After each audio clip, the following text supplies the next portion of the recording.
سایه‌های خیانت، جایی که پرده از رازهای پنهان زندگی‌ها برداشته میشه.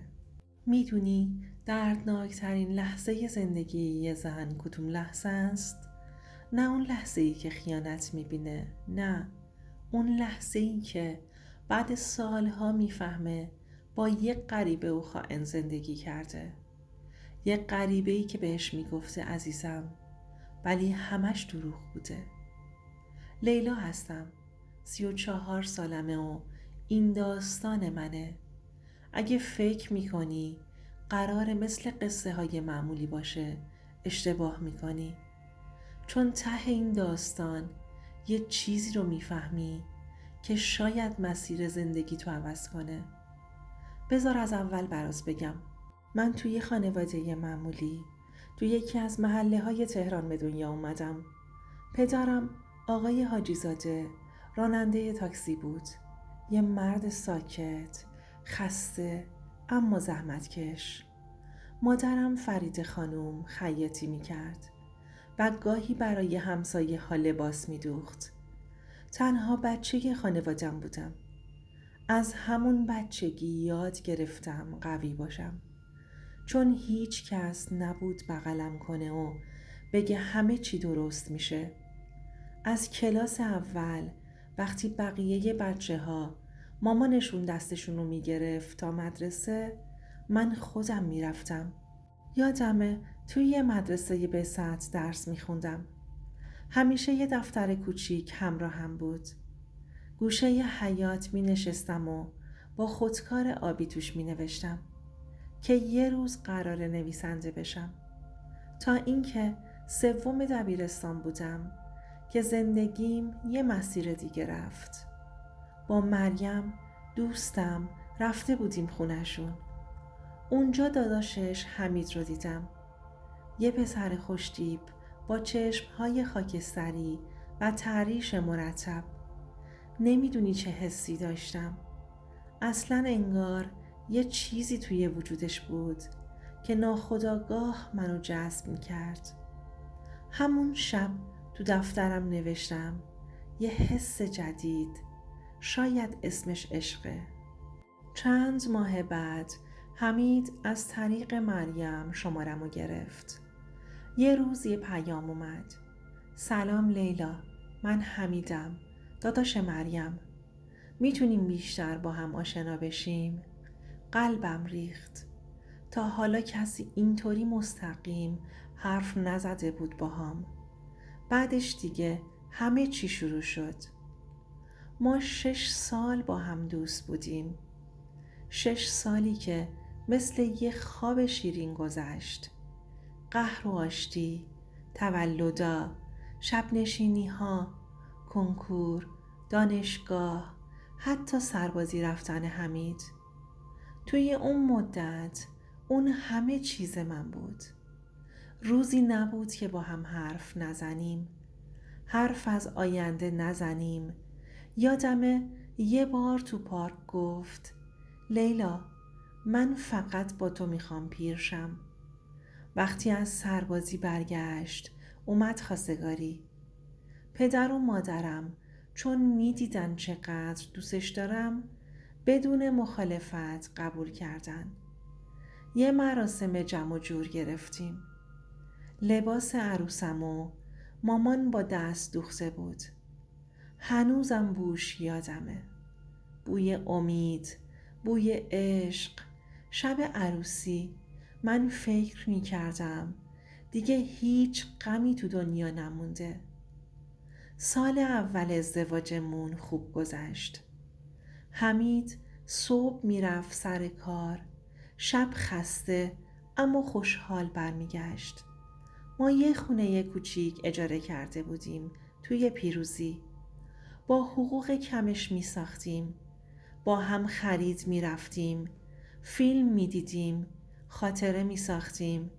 منم سعی می کردم همسری باشم که پشت شوهرشه.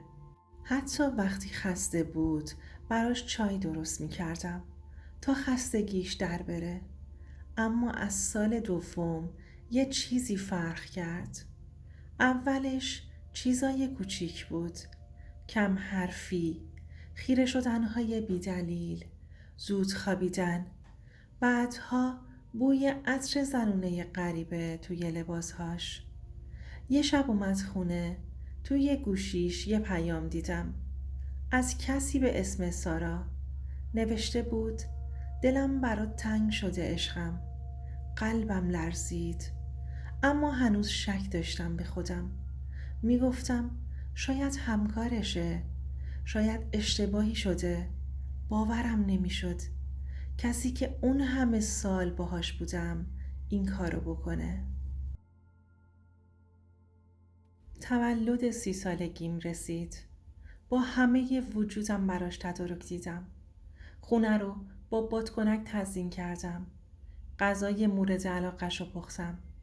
حتی آهنگ تو شدی همه دنیام رو آماده کرده بودم. ساعت شد 8، بعد 9، بعد 11، اما نیومد. آخرش اومد با یک کیک نصفه. گفت ماشین خراب شده، ولی من فقط لبخند زدم. ته دلم آشوب بود. فرداش مریم اومد پیشم. رنگش پریده بود. با صدایی لرزون گفت لیلا، دیشب حمیدو دیدم تو خیابون بهبود با یه زن دست تو دست. شوکه شده بودم. شب تا صبح نخوابیدم. تصمیم گرفتم خودم حقیقتو بفهمم. چند روز بعد وقتی گفت میره مأموریت، با مریم گوشیشو روشن گذاشته بودیم. مسیر زد سمت GPS. دنبالش رفتیم. شمال، ویلای لاهیجان. رفتیم. ماشینشو دیدم. منتظر موندیم. بعدش اونا رو دیدم توی حیاط. اون زن بغلش بود. بوسیدش.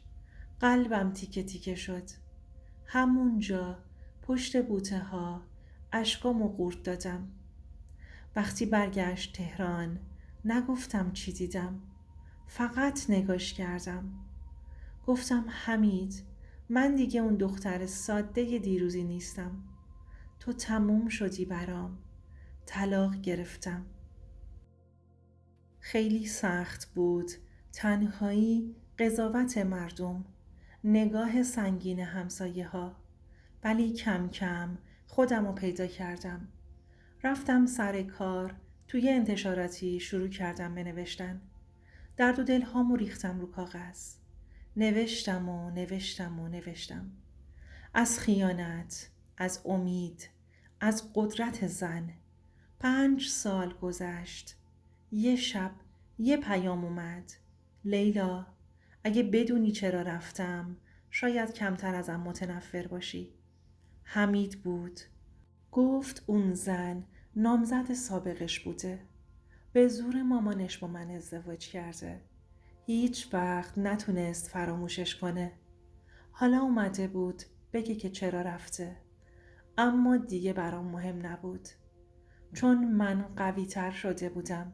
فهمیده بودم اگه یه مرد بخواد بره میره. مهم اینه که تو خودتو گم نکنی. نصیحت من به شما اینه که به خاطر نگه داشتن یه رابطه خودتو کوچیک نکن. کسی که بخواد بمونه تو بدترین شرایط هم میمونه. اگه حس کردی یه چیزی کمه، حست رو نادیده نگیر. حست دروغ نمیگه. دوستان عزیزم، اگر تا اینجا با من بودید و داستان رو دوست داشتید، لطفاً کانال رو ساب کنید تا من بتونم داستانهای بیشتری باهاتون به اشتراک بذارم. با ساب کردن هم به من انرژی میدید، هم باعث میشید صدای این دوستان بیشتر و بهتر شنیده بشه. از ته قلبم ممنونم که این داستان رو شنیدید. امیدوارم هیچ وقت مجبور نشید تو زندگیتون همچین دردایی رو تجربه کنید. اما اگر شدید بدونید که تنها نیستید.